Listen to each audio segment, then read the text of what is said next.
कहानी अतीत का आईना, परिवार और हवेली का रहस्य। दिल्ली में रहने वाला एक आधुनिक परिवार था। अभिषेक मेहता, उसकी पत्नी नीलिमा और उनके 2 बच्चे। अभिषेक एक सफल आर्किटेक्ट था और नीलिमा विश्वविद्यालय में इतिहास पढ़ाती थी। एक दिन उन्हें राजस्थान के एक छोटे से कस्बे से एक पत्र मिला। पत्र में लिखा था, मेहता परिवार के वारिस को हमारी पुश्तैनी हवेली संभालनी होगी। इसमें एक ऐसा रहस्य छिपा है जो अब सामने आना जरूरी है। अभिषेक को हैरानी हुई। उसने अपने पिता से कभी इस हवेली के बारे में नहीं सुना था। नीलिमा, जिसे रहस्य और इतिहास से दिलचस्पी थी, बोली, शायद ये हमारे अतीत से जुड़ा कुछ है, हमें जरूर जाना चाहिए। परिवार कस्बे पहुंचा। वहां खंडहर जैसी लेकिन बेहद भव्य मेहता हवेली खड़ी थी। गांव वाले कहते थे कि ये हवेली रात में जीवित उठ उठती है, दीवारों से अजीब आवाजें आती हैं और दालान में एक पुराना आईना रखा है जिसमें लोग कभी कभी ऐसी तस्वीरें देखते हैं जो वास्तविकता से अलग होती हैं। नीलिमा ने आईने को देखा। पहली ही नजर में उसमें उसे अपनी झलक नहीं बल्कि 100 साल पुरानी एक स्त्री की छवि दिखाई दी। वही चेहरा, वही आंखें, मानो नीलिमा की पूर्वज। अभिषेक आधुनिक सोच वाला था। उसने अपने लैपटॉप और स्कैनिंग डिवाइस से हवेली के नक्शे और आईने की सतह की जांच शुरू की। उसे पता चला कि आईने के पीछे कोई मैकेनिकल स्ट्रक्चर है जिसे केवल एक विशेष ध्वनि तरंग से खोला जा सकता है।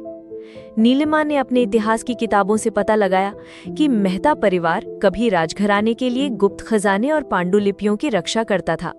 शायद यही आईना उस गुप्त स्थान का द्वार था।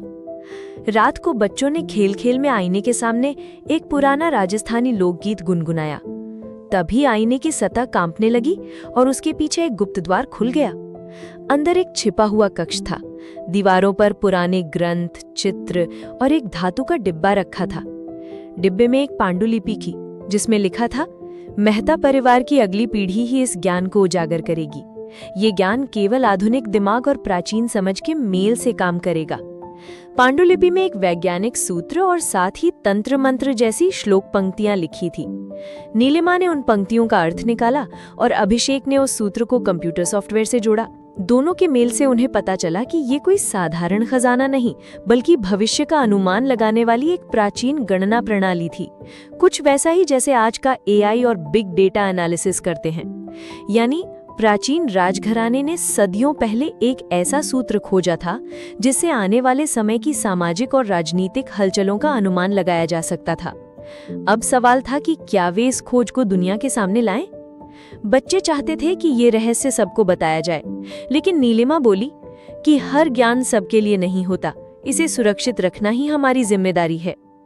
अभिषेक ने एक मध्यम मार्ग निकाला। वे इस सूत्र को गुप्त रखेंगे लेकिन उसकी कुछ आधुनिक झलक समाज की भलाई के लिए इस्तेमाल करेंगे। हवेली अब उन्हें डरावनी नहीं बल्कि अपने अतीत से जुड़ने का एक पुल लग रही थी। आईना अब उनके लिए सिर्फ शीशा नहीं बल्कि समय और पीढ़ियों को जोड़ने वाला द्वार था। आईने की परछाई। हवेली में आने के बाद से नीलिमा को एक अजीब अनुभव होने लगा था। रात में जब वो आईने में देखती तो अपना चेहरा नहीं बल्कि एक अजनबी औरत की परछाई दिखती। वही 100 साल पुरानी पूर्वज, लेकिन इस बार वो औरत कुछ कह रही थी। होंठ हिल रहे थे पर आवाज नहीं निकल रही थी। नीलिमा को धीरे धीरे समझ आया कि ये औरत उसी परिवार की पूर्वज थी जिसने उस गणना प्रणाली को बनाया था और शायद अब वो चेतावनी देना चाह रही थी। बच्चे खेलते खेलते हवेली की अंधेरी तंग गलियों में पहुंच गए। वहां उन्हें एक और आईना मिला, छोटा और टूटा हुआ।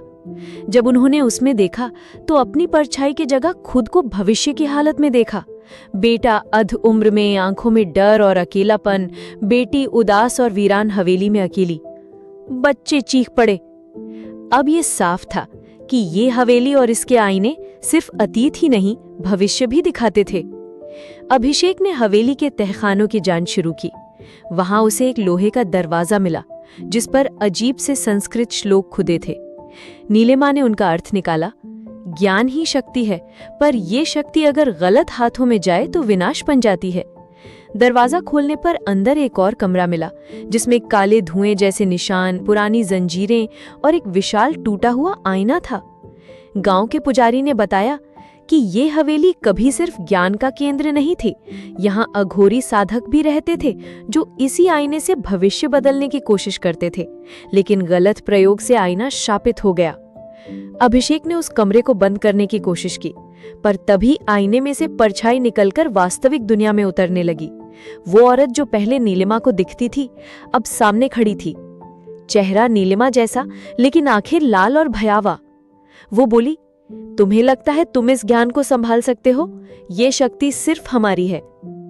नीलिमा को अचानक समझ आया कि ये पूर्वज की आत्मा नहीं, बल्कि उस साधक की कैद की हुई छाया थी